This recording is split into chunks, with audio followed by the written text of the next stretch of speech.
오늘 말씀의 제목이 좋은 것을 취하고 악은 버리라. 오늘 본문의 말씀 중심으로 해서 말씀을 전하도록 하겠습니다. 오늘 20절 말씀을 한번 보십시다. 20절 같이 한 목소리로 읽겠습니다. 예언을 멸시하지 말고. 지난주의 말씀은 성령을 소멸하지 말며 예언을 멸시하지 말아라. 예언을 멸시하지 말아라 합니다. 여러분, 예언 하면 어떤 생각이 떠오르십니까? 예언이 무엇입니까? 예언은 장차 일어날 일을 우리에게 미리 말해주는 것으로 우리는 예언이라는 단어를 이해하고 있습니다. 그런데 예언이란 말에는 두 가지의 뜻이 있습니다. 하나는 미리 예자, 말씀한 대로 장래의 일, 앞으로 될 일을 말해주는 것입니다. 근데 또 하나의 예자가 있습니다. 예금할 때 맡길 예자가 있습니다. 맡겨주신 말씀입니다. 근데 구약에 예언자들이 있죠. 누구죠? 선지자입니다. 선지자들의 말씀은 이 두 가지를 포함합니다. 하나님께서 선지자를 통해서 앞으로 될 일을 말씀하십니다. 너희들 이렇게 말씀을 떠나서 범죄하고 우상을 숭배하면 앞으로 너희들 바벨론에 멸망할 것이다. 포로로 잡혀갈 것이다. 또 예언하시죠. 그러나 하나님이 너희를 사랑하셔 그것을 끝이 아니라 회복해서 돌아오게 될 거다. 그렇죠? 또 예언하시죠. 장차 너희를 구원할 메시아가 오실 것이다. 너희를 구원할 메시아가 온다. 근데 여러분, 이 예언을 할 때 중요한 원칙이 있습니다. 그게 뭡니까? 예언자가 아무렇게나 얘기하는 게 아닙니다. 자기의 생각을 얘기하는 거 아닙니다. 여호와의 신이 임하여 가라사대, 하나님께서 가라사대, 하나님이 주신 말씀, 하나님이 맡겨주신 말씀만을 전해야 그 예언이 참된 예언이 되는 것입니다. 그런데 그 예언 가운데에는 과거에 너희들에게 하나님이 주신 축복을 생각해봐라. 그리고 현재 너희들이 지금 왜 이렇게 잘못된 길을 가고 있느냐? 책망하는 말씀도 있습니다. 그리고 앞으로 되어질 일에 대한 말씀도 포함하고 있습니다. 그래서 예언이라는 말씀은 지금 현재의 말씀과 현재에 맡겨주신 말씀과 장래에 일어날 일에 대한 모든 말씀을 포함하고 있는 것, 이게 예언입니다. 그런데 여러분 잘 들으십시오. 구약 성경에서 구약의 말씀의 예언의 핵심은 메시아가 오신다, 예수 그리스도에 관한 예언이 핵심입니다. 구약의 대부분의 예언은 메시아가 오셔서 이루실 구원의 사역, 메시아에 대한 예언이 핵심이에요. 그래서 미가서 선지자에서는 베들레헴에서 오신다, 장소가. 이사야 선지자에서는 처녀의 몸을 빌려서 처녀가 잉태하여 아들을 낳는다, 처녀의 몸을 빌려서 오신다 라고 하는 말씀으로 대부분의 예언이 이루어집니다. 그런데 신약을 사는 우리에게는 이제 그분이 오셨답니다. 예수가 오셨어요. 과거의 예언대로 오셨습니다. 그리고 예수님이 오신 이후에 우리에게 성령을 주셨습니다. 뭘 주셨다고요? 성령을 주셨어요. 그 성령의 영감으로, 감동으로 기록된 책이 하나님의 말씀입니다. 성경입니다. 그래서 이제 이 66권의 성경을 예언의 말씀으로 우리는 믿고 이 66권으로 계시가 종결되었답니다. 계시가 어떻게 됐다고요? 종결된 거예요. 더 이상의 계시가 없어요. 예수님께서, 하나님께서 우리에게 하실 말씀이 이 66권의 성경으로 다 이루어진 거예요. 하신 말씀을 다 하신 거예요. 그래서 더 이상의 계시가 없습니다. 계시가 종결되었어요. 그래서 이제 예언이란 오늘날의 표현은 대부분의 경우에 하나님의 성경에 관한 말씀으로 이해해야 됩니다. 이 예언은 성경이 기록된 이후에는 하나님의 말씀을 해석하고 뭐하고? 하나님의 말씀을 뭐하고? 해석하고 적용하고 뭐하고? 적용하고 선포하는 것입니다. 다시요. 이 예언의 말씀은 성경 말씀을 뭐하고? 해석하고 그 다음에 적용하고 선포하는 것이에요. 그래서 이 시대의 예언은 뭡니까? 하나님의 말씀을 풀어서 가르치고 선포하는 것. 이게 예언이라고 하는 거예요.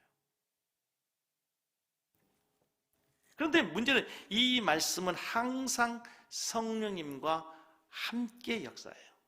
성령을 통해서 하나님의 말씀이 기록됐어요. 그래서 이 기록된 말씀은 성령을 통해서 선포되어 그리고 성령이 임하면 이 말씀을 전하게 되어 있어요. 그래서 성령과 말씀은 늘 하나로 가는 거예요. 그래서 지난주에 말씀에 뭐였어요? 성령을 뭐하지 말고? 소멸하지 말고. 성령을 소멸하지 말라. 성령 충만해라. 성령 충만하면 이제 하나님의 말씀, 예언의 말씀을 멸시하지 않고 귀하게 여기고 두려움으로 떨림으로 이 말씀을 듣게 되는 거예요. 그래서 이 말씀을 우리들이 데살로니가전서 5장 19절, 20절, 21절의 이 말씀을 따로 해석하는 것이 아니라 이 말씀은 연결되어 있는 말씀으로 이해하는 거예요. 그래서 성경을 해석할 때 제가 늘 말해요. 문장의 흐름 속에서 이 말씀이 해석되어야 되는 거예요. 성령의 충만함을 임하게 되면은 하나님의 말씀을 선포하게 되고 성령의 충만함에 임하게 되면 하나님 말씀을 두려움으로 듣게 되고 그 말씀을 귀하게 여기고 그 말씀을 따라 살게 되게 되는 줄로 믿습니다. 그러므로 성령을 소멸하는 행위가 예언을 멸시하는 것이에요. 이 예언을 멸시하는 것은 하나님의 말씀을 무시하는 거라는 거죠. 오늘 예배드리는 우리에게 하나님의 말씀을 무시하지 말라, 예언을 무시하지 말라 그러면 누구 한 사람 이의를 제기하지 않고 아멘, 아멘, 아멘이에요. 그렇죠? 여러분 하나님의 말씀을 귀하게 여겨야 될 줄로 믿습니다. 예언을 멸시하지 마시기 바랍니다. 그러나 우리가 교리적으로는 아멘인데 실제로 우리의 삶의 현장에 가서 실제적인 우리의 삶의 모습에서는 예언을 얼마나 많이 멸시합니까? 얼마나 이 말씀을 무시하고 내 생각대로, 내 경험대로, 내 뜻대로 살 때가 많습니까?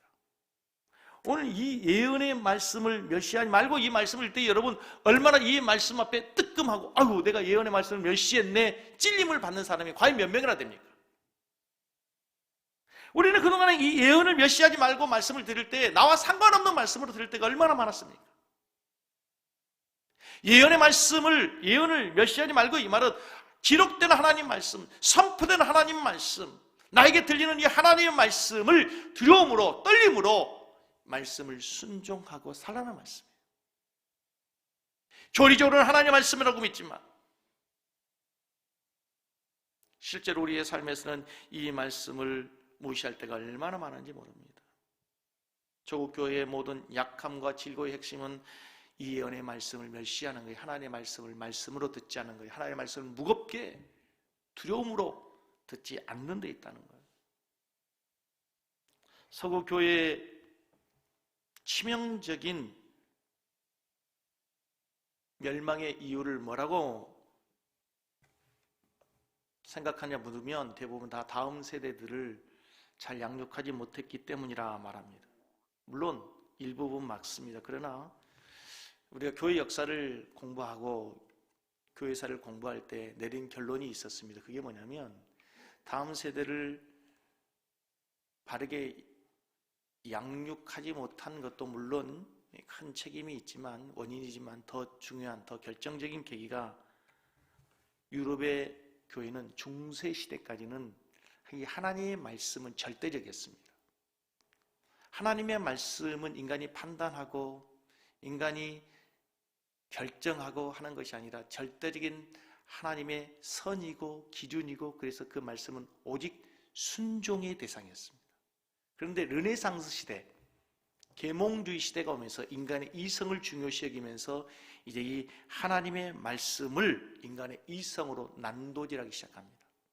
인간의 생각으로 사상으로 논리적으로 접근해서 판단하고 이 말씀이 내가 믿을 만한 근거가 되면, 논리적인 설명이 가능하면 하나님의 말씀으로 내가 인정하고, 믿어지지 않으면 인정하지 않는 거죠. 유럽의 교회는 어느 순간 하나님의 말씀을 사람의 말로 취급한 거예요. 사람의 사상, 사람의 권면으로 다루기 시작했습니다. 성경은 절대적인 하나님 말씀으로 믿지 않고 이 성경 안에 하나님의 말씀도 있다고 가르치기 시작한 거예요. 그 순간부터 이제 인간의 이성이 하나님의 말씀에 위에 존재하기 시작하면서부터 교회의 권위가 무너지게 된 거예요. 하나님의 말씀의 권위가 무너지니까 교회의 권위도 무너지고 신앙도 무너지고 결국은 모든 영적인 질서가 무너지게 된 것입니다. 다시 말씀드리면 우리 모든 이 시대의 그리스도인들이 경고의 말씀으로 드려야 될 게 뭐냐면, 내가 하나님의 말씀을 판단하고 내가 하나님의 말씀을 결정하는 자가 아니라 하나님의 말씀을 두렵고 떨림으로 들으며 순종해야 되는 줄로 믿습니다. 오늘 예언의 말씀을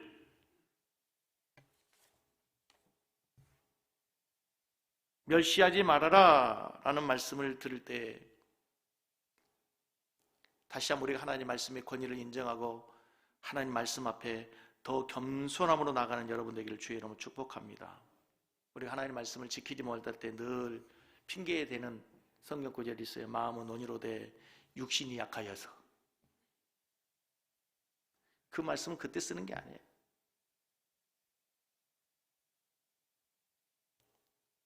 여러분, 성경이 구약에서부터 지금까지 시간을 합치면 수천 년이 지났는데도 불구하고 성령 하나님께서는 지금도 이 오래된 성경 말씀을 통해서 우리에게 말씀하고 계신 줄로 믿습니다.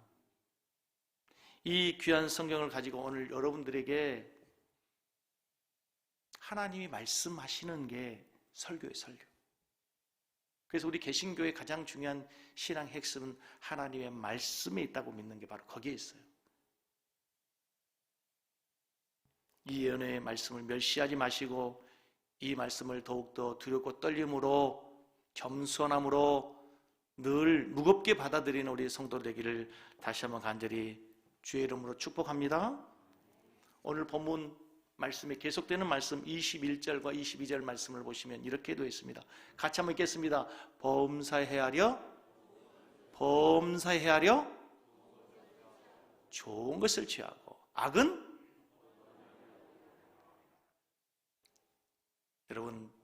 여러분의 일평생의 삶이 늘 좋은 것을, 선을 취하고 악을 버리시기를 축복합니다. 사랑하는 성도 여러분, 우리 인생은 선택의 결과입니다. 우리 성도님들의 지금의 삶은 지금까지 살아오시면서 우리 성도님들이 선택한 결과입니다. 직장을 선택했고, 아내를 선택했고, 남편을 선택했고, 화성의 안산에 살기로 결정한 선택의 결과 지금 여러분의 삶이 있는 거예요. 믿음의 세계에서도 마찬가지예요. 여러분들이 지금까지 믿음의 선택의 결과 오늘 이 자리에 있는 거예요. 중요한 것은 매일매일 우리가 선택하며 살아야 되는데, 매일매일 우리에는 선택이 중요한 순간이 있는데 그 선택을 너무 쉽게 생각한다는 거예요. 오늘 본문 말씀을 다시 보십시오. 21절에 범사에 뭐하려? 헤아려서, 범사에 생각하고 지각을 사용해서 좋은 것을 선택해라. 다시 말씀드리면 우리 사는 성기능교회 성도님들이 늘 선을 선택하시고 악을 모양이라도 버릴 수 있기를 주의 이름으로 축복합니다. 여기서 우리는 한 가지 선과 악의 이야기를 한번 할 필요가 있습니다. 사는 성도 여러분, 무엇이 선입니까? 그리고 무엇이 악입니까? 지금 우리가 포스트 모더니즘 시대로 가죠. 포스트 모더니즘 시대는 가장 큰 특징이 뭐냐면 절대적인 기준이 없습니다. 포스트 모더니즘 시대의 가장 커다란 특징은 개인주의입니다. 인본주의입니다. 그래서 옳고 그름에 대한 기준이 흐려져 버렸습니다. 그동안에 전통적으로 여겨왔던 진리, 가치관, 권위, 이 모든 것을 거부하고 부정해버린 시대입니다. 그래서 포스트 모던 시대는 서로 다른 것을 인정하지 않은 상대주의, 그리고 진리는 하나만 있는 것이 아니라 다원주의, 심지어는 신앙에서도 종교 다원주의가 생긴 거죠. 아니, 예수만 믿어서 꼭 구원을 얻는다는 게 어디 있어? 모든 종교가 추구하는 것이 하나 아니야? 방법은 다를지라도 유교나 불교나 이슬람교나 다 추구하는 게 사후의 세계를 추구하는 것이기 때문에 길은 다를지라도 인정하자, 동교 자원주의. 그게 포스트 모더니즘 시대예요. 왜 절대적인 기준을 가지고 하나만을 고집하느냐는 거죠. 근데 여러분, 이 시대는 절대적인 선도 없고 진리도 없고 기준이 없다 보니까 각자 사람마다, 환경마다, 시대마다, 장소마다 다 다르다는 거예요. 지금 세계가 러시아의 우크라이나 침공으로 굉장히 염려하고 있고 세계 경제가 휘청하고 있죠. 여러분 한번 질문해 보겠습니다. 우크라이나가 맞습니까? 소련이 맞습니까? 우크라이나 입장에서는 우크라이나가 맞고 러시아의 입장에서는 러시아가 맞는 거죠. 자기들의 이익에 따라서 다른 거죠. 내일 모레가 3.1절입니다. 우리나라에서는 안중근 의사, 윤봉길 의사 독립투사입니다. 대단한 위인이죠. 그러나 일본에서 보기에는 흉악한 테러리스트입니다. 이 선도 그렇고요. 이제 아름다움도, 미도 그래요. 사람마다 다 제각각이잖아요. 미의 기준이 달라요. 선과 악의 기준이 다 다르고 미의 기준도 다르고 진리의 기준도 다 달라요. 자, 우리는 선, 악을 기준하는 이야기를 하기 위해서 중요한 한 가지 출발점을 점검할 필요가 있습니다. 오늘날 우리가 살아가는 세계에서 그리스도인들은 두 세계관이 충돌합니다. 그게 인본주의 세계관, 신본주의 세계관 들어보셨죠? 사람 중심의 인본주의와 하나님 중심의 신본주의가 그것입니다. 여러분, 인본주의는 대단히 무서운 사상입니다. 얼핏 보면 멋져 보이고 얼핏 보면 그럴듯해 보이고 좋아 보이지만 실상은 파괴이고 결론은 멸망입니다. 인본주의 핵심은 뭐냐면요, 내가 기준을 결정할 수 있다. 사람 중심으로, 나 중심으로 내가 모든 선택의 판단의 기준입니다. 내가 중심입니다. 사람이 중심이에요. 여러분, 오늘날 정치인들이 자주 사용하는 용어 가운데 사회적 합의란 말을 들어보셨죠? 어떤 것을 하나를 선택할 때 옳고 그름을 떠나서 나는 사회가 합의하면 그렇게 하겠다는 거죠. 근데 사회적 합의라고 하는 것이 여러분 절대적인 기준이 있는 것이 아니라 그 시대에 따라서 그 환경에 따라서 그 사람의 이익에 따라서 다 다른 거예요. 거기에서 뭐가 오냐면 예를 들어서 낙태, 동성애, 안락사, 이게 생명에 관한 것들이거든요. 이것을 사회적 합의로 결정하면 된다는 거예요. 동성애도 그런 거죠. 동성애도. 여러분, 동성애가 여러분 얼마나 무서운 악입니까? 과거에는 부끄러워서 말할 수도 없었는데 요즘에는 그것이 자연스러운 것이 되었습니다. 실제로 우리들이 알지 못하는 사이에 지금 젊은 세대에서는 이게 너무 광범위하게 퍼지고 있는, 여러분, 그러면 사회가 합의하면 이 시대의 정신에 의해서 합의하면 그게 옳은 것이 되는 겁니까? 진리가 되는 건가요? 아니, 이게 인본주의의 가장 큰 문제인 것이에요.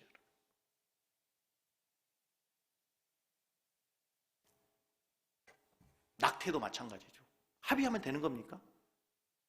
안락사도 사람의 생명은 하나님께 있다고 우리가 절대적으로 하나님의 주권이 있다고 믿었는데 사회가 합의하면 되는 겁니까? 이게 문제라는 거죠.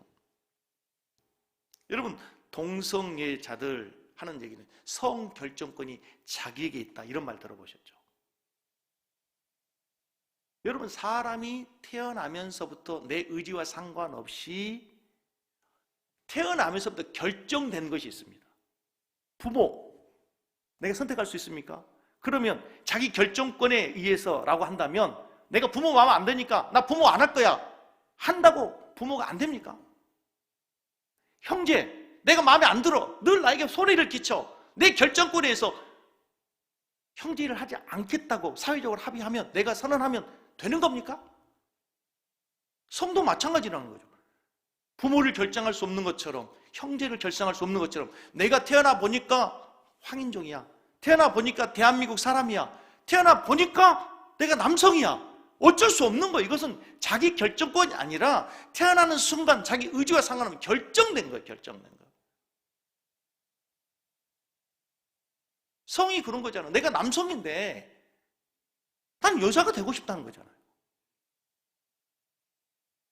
절대적인 기준이 없어져 버렸어요. 이게 이 시대의 사도예요. 시조의 사도. 사람이 옳은 대로 모든 것을 결정할 때 어떤 결과가 나오는지 우리가 사사기를 통해서 배웠어요. 사람이 자기 소견에 옳은 대로 행했어요. 그래서 사사기가 어떻게 됩니까? 역사상 가장 타락한 시대, 사사시대는 입에 담기도 어려운 무서운 시대가 된 거예요. 그게 인본주의의 결론이에요. 인본주의를 다시 알고 싶으면 여러분 로마서 1장에 가서 보세요. 사람이 자기 소견대로 자기 본분대로 자기가 결정해서 살아가는 삶의 모습이 어떤가, 로마서 1장에 보시면 자기 생각대로 판단하고 살아가는 인간의 모습이 모든 죄의 백화점입니다. 불의, 추악, 탐욕, 비방, 무자비, 무질서, 모든 타락한 모든 사회가 무너지고 쓰러지는 망하는 모든 것들이 인간의 자기 결정에서 나오는 거예요. 우리가 신본주의라고 하는 말을 들으면 불편합니다. 반감이 생깁니다. 아니, 하나님이 다 결정해버리면 나는 로봇이야? 나는 뭐야? 하나님 모든 것을 결정하면 하나님 주권에 의해서 나는 뭐냐? 라고 생각할 수 있습니다. 그런데 여러분, 많은 사람들이 생각할 때 하나님께서 그런 모든 결정했으면 이 사회의 부조리 어떻게 책임질 건가? 이 사회의 불합리함을 그러면 하나님께서 어떻게 책임질까? 이렇게 얘기할 수 있어요. 그런데 여러분, 우리가 다 하나님의 주권과 섭리를 다 이해할 수 없습니다. 우리 인간은 어떻게 이해할 수 있겠어요? 근데 하나님은 선하세요. 지금까지 수많은 역사를 지나오면서 불합리하게 보이고 부조리하게 보이는 것지만 오늘날까지 하나님이 이 사회를 지키시고 이 세상을 이끌어 오시고 아름다운 세상으로 만들어 오셨어요. 언젠가는 또 하나님께서 이 세상도 지금 불합리한 것도 다 지나고 나면 하나님이 합력하여 선을 이루시고 주님의 뜻을 이루는 때가 올 줄로 믿습니다. 이게 우리가 하나님을 믿는 거예요. 그런데 여러분, 우리가 하나님의 다 주권과 섭리를 이해할 수 없을지라도 그래서 우리의 인생의 절대적인 기준은 내가 아니고 하나님의 말씀인 거예요. 그래서 이 하나님의 말씀을 진리의 말씀이라고 믿어요. 아멘? 이 하나님의 말씀을 생명의 말씀이라고 믿는 줄로 믿습니다. 하나님이 주신 이 말씀이 진리이고 생명이에요. 그래서 이것이 우리의 삶의 기준이 되는 거예요. 내 생각의 기준이 아니고 선과 악의 기준도 마찬가지예요. 그런데 많은 사람들이 내가 생각하기에 좋은 것이 선이라고 생각해요. 이사야 선지자가 이렇게 얘기했어요. 이사야 5장 20절 말씀을 같이 읽겠습니다. 같이 읽습니다. 악을 선하다며 선을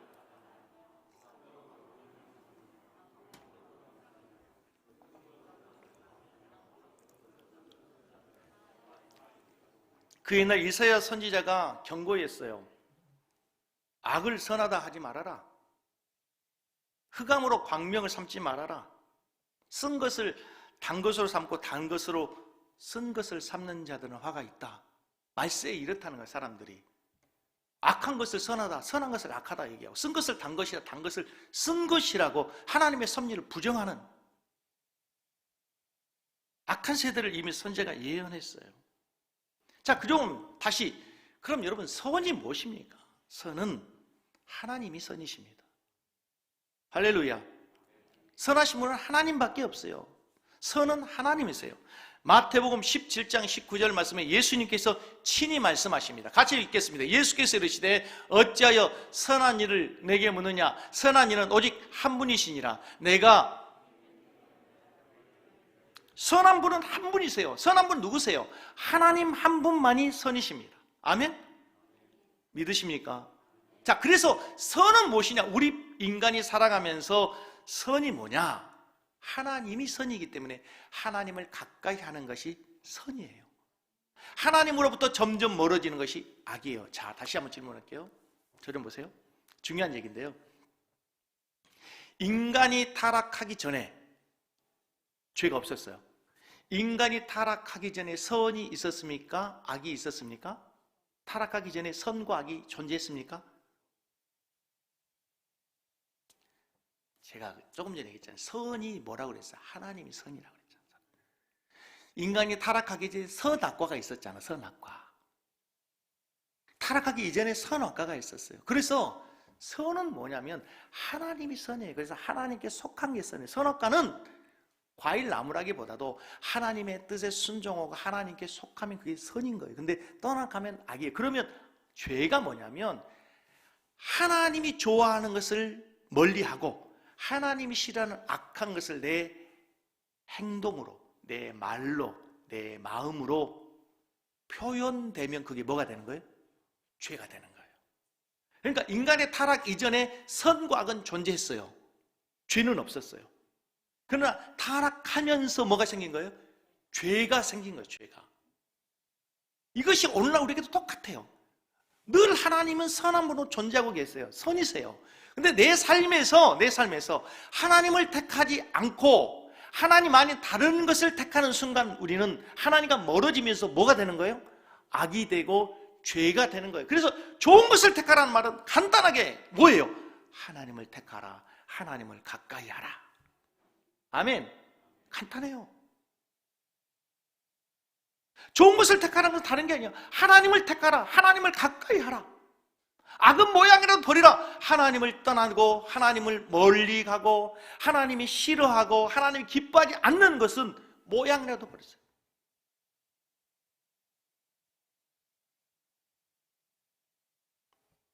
다시 말씀드리면 이제 기독교의 선악의 기준은 인간이 아니라 뭐예요? 하나님이세요.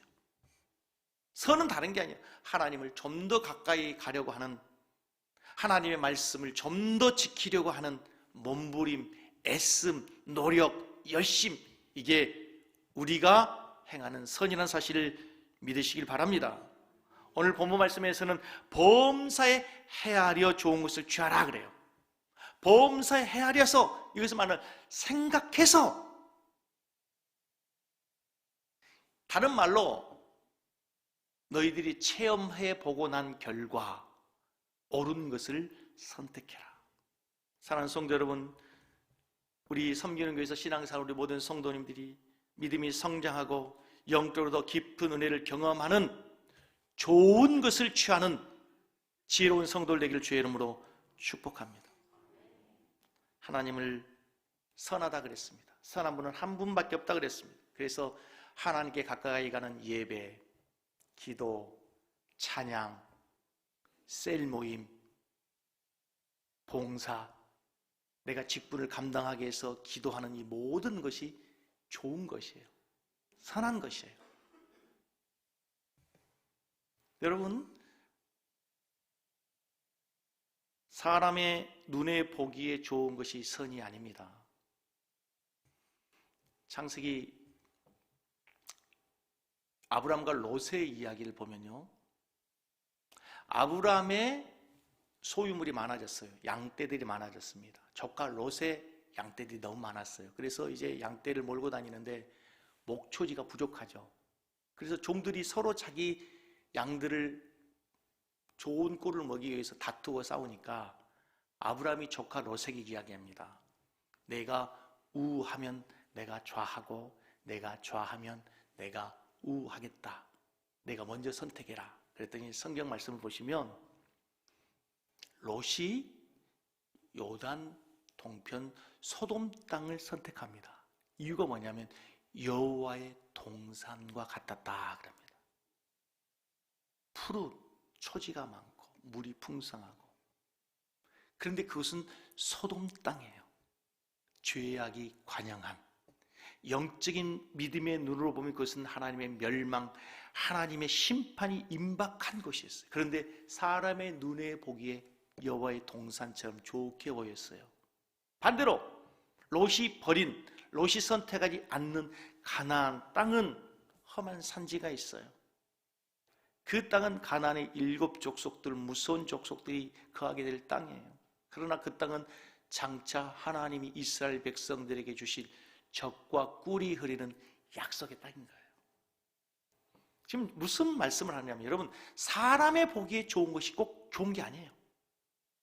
사람의 눈에 보이지 않지만 믿음의 눈을 열어, 영적인 눈을 열어 하나님의 나라를 볼 수 있고 하나님의 말씀을 붙들 수 있고 영적인 깊이를 더할 수 있는 은혜가 있기를 주의 이름으로 축복합니다.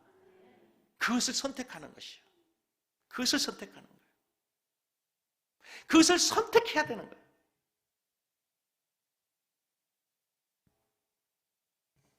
그래서 여러분, 우리에게 선택할 때 필요한 게 뭐예요?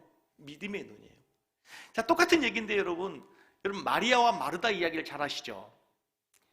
예수님께서 마리아 집에, 마르다 집에 신방을 오신 겁니다. 여러분, 예수님이 신방 오시면 해야 될 일이 많죠. 뭡니까? 청소도 하고 음식도 준비해야 되고 신방 받으려면 분주하죠. 제가 우리 성도님 집 신방을 가보면요, 집들이 얼마나 깨끗한지 아주 그냥 잘 정돈되어 있습니다. 근데 제가 압니다. 그게 신방용이란 것을 압니다. 제가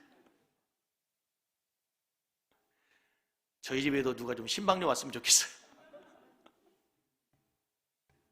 신방용인 걸 알아요. 그런데 예수님 오셨는데 마리아는 아직도 음식 준비하고 아직도 설거지 덜하고 한 걸 바쁘게 하고 있는데, 마르다는 바쁘게 하고 있는데 마리아는 예수님 앞에 앉아가지고 말씀만 듣는 거예요. 마르다가 화가 났어요. 예수님께 고자죠. 예수님, 이래도 되는 겁니까? 할 때 예수님께서 누가복음 10장 41절 42절 말씀하시는 거예요. 같이 한번 읽겠습니다. 주께서 대답하여, 자 다시 시작. 주께서 대답하여 이르시되 마르다야 마르다야, 내가 많은 일로 염려하고 근심하나 몇 가지만 하든지 혹은 한 가지만이라도 족하니라. 마리아는 이 좋은 편을 택하였으니 빼앗기지 아니하리라 하시니라. 여러분, 마리아처럼 좋은 편을 선택하시기 바랍니다. 예수님 오셨을 때 청소도 중요하고 설거지도 중요하고 다 중요하지만 더 좋은 것은 말씀을 듣는 거예요. 한 주간에 살아가시면서 여러분 할 일이 많지만 더 좋은 것이 있어요. 어려워도 여러분 기도하시고, 어려워도 말씀을 가까이 하시고, 이 코로나 시국에도 이 하나님 앞에 나와서 예배 드린 것 좋은 편을 선택하는 거예요. 잘하신 거예요. 다음 주에도 좋은 걸 선택할 수 있는 우리 성도들 되기를 축복합니다. 다음 주에는 오후 예배도 선택할 수 있기를 주의 이름으로 축복합니다. 좋은 편을 선택해야 돼요. 하나님께 우리가 가까이 가려고 하는 애씀, 노력, 몸부림, 이게 필요하다는 거죠. 악은 다른 게 아니에요. 하나님과 점점 멀어지는 거예요. 사탄이 왜 나쁜 줄 아세요? 우리를 하나님과 자꾸 멀어지게 해요. 자꾸 우리를 죄를 짓게 해요. 그래서 하나님과 멀어지도록 하는, 그래서 사탄이 나쁜 거예요. 그래서 사탄이 악인 거예요. 간단하죠? 원리가 간단해요. 사탄이 왜 나빠요? 하나님 가까이 하지 못하게 해. 하나님과 자꾸 멀어지는 죄를 짓도록 해. 데살로니가 5장 21절, 좋은 것을 선택하기 위해서 또 다시 범사에 헤아려 좋은 것을 취하고 그랬어요. 헤아려라는 단어.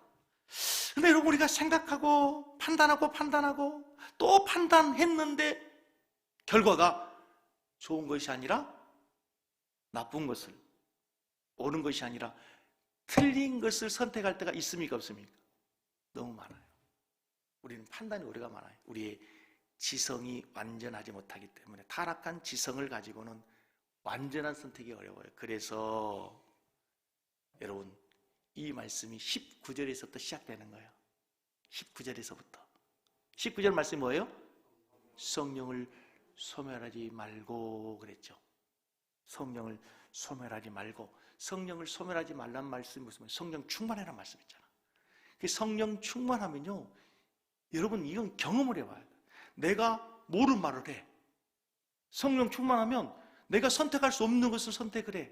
내가 갈 수 없는 것을 가. 내가 할 수 없는 일을 해. 이 말씀이 이렇게 연결되는 거예요. 그래서 우리가 성령 충만해야 되는 이유가 뭐야? 좋은 것을 늘 선택하기 위해서. 성령 충만하지 않으면 우리는 본능적인 것을 선택해요. 육체적인 것을 선택한단 말이에요. 그러나 성경에서 우리에게 뭐라고 얘기합니까? 살리는 것은 영이니 육은 무익하니라. 살리는 것은 영이에요. 근데 우리의 본능적인 것으로 선택하면 늘 영적인 선택이 아니라 육적인 선택을 하게 된다는 말이죠.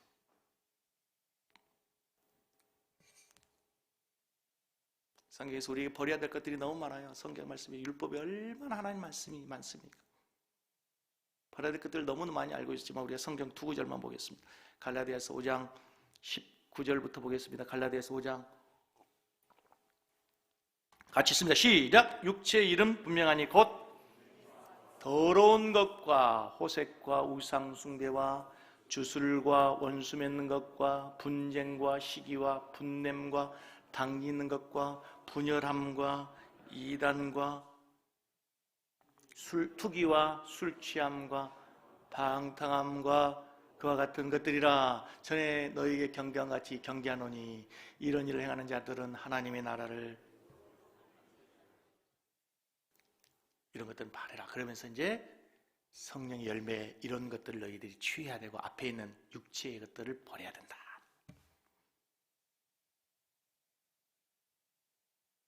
에베소서 4장 29절에 32절 말씀 같이 보겠습니다. 에베소서 4장 29절에 30, 무릇 더러운 말은 입 밖에 뭘 버리라고요? 더러운 말은 입 밖에도 내지 마세요. 오직 덕을 세우는 데 수용된 대로 선한 말을 하세요. 듣는 자들에게 은혜되는 말 하세요. 은혜되는 말도 많잖아. 왜 더러운 말을 하세요? 은혜되는 말을 하세요. 하나님의 성령을 뭐하게 하지 마라? 성경이 다 연결이 돼요. 성령을 근심하게 하지 마십시오. 그 안에서 너희가 구원의 날까지 인치심을 받았느니라. 또 있습니다. 너희는 모든 악독과 노함과, 그 다음에 뭐? 분내지 마세요. 분내지 마세요. 그 다음에 너무 떠들지 마세요. 떠들지 마세요. 그 다음에 뭐 하지 말고, 단어 하나하나가 다 찔리죠? 그냥 가슴이 그냥 다 찔림을 받아가지고 비방하지 마세요. 안 보이는 곳에서 김 목사 비방하지 마세요. 다 들어와. 비방하는 것과 모든 악의와 함께 버리고, 그 다음에 서로 뭐하게 하고? 친절하게 하세요. 특별히 새신자들에게 친절하게 하세요. 섬기는 교회 같더니 따뜻해, 친절해, 너무 반겨줘, 사랑해, 친절하고. 그 다음에 집에 있는 그 양반 좀 불쌍히 여겨주세요. 불쌍히 여겨주시라고. 이 힘든 세상에 가장으로 살아가는 게 얼마나 힘든 줄 아세요? 얼마나 어깨가 무거운 줄 아세요? 자녀들도 좀 불쌍히 여겨주시고, 우리 청년들은 부모님을 좀 불쌍히 여겨주세요. 우리 성도님들, 김 목사도 좀 불쌍히 여겨주세요. 아멘이 작아요. 셀 리더도 좀 불쌍히 여겨주고, 셀원도 좀 불쌍히 여겨주세요. 네? 불쌍히 여겨주세요. 불쌍히 여겨주자고요. 아멘? 그 다음에 뭐가 있어요? 아직도 용서하지 못한 사람 있죠? 뭐 찬양할 때는 뭐 내가 먼저 손 내밀지 못하고 찬양을 했는데 집에 가서는 안 돼. 용서하기를 먼저 하고, 그리스도께서 우리를 용서하신 같이 너희도 용서해라. 자, 말씀을 정리해 볼게요. 우리 찬양팀 나와 찬양 준비해 주시고. 여러분, 하나님 말씀을 여러분 삶의 기준으로 삼기 바랍니다. 내 생각, 내 기준 아니에요. 여러분 늘 좋은 것 선택하시기 바랍니다. 하나님을 가까이 가는 쪽으로, 하나님을 더 가까이 가는 쪽으로. 하나님이 멀어지게 하는 것은 모양이라도 버리고, 그래서 늘 좋은 것을 취하각은 모양으로 버린 우리 지혜로운 섬기는 교회 성도들 다 되길 주의 이름으로 축복합니다. 우리 찬양하고 기도하겠습니다.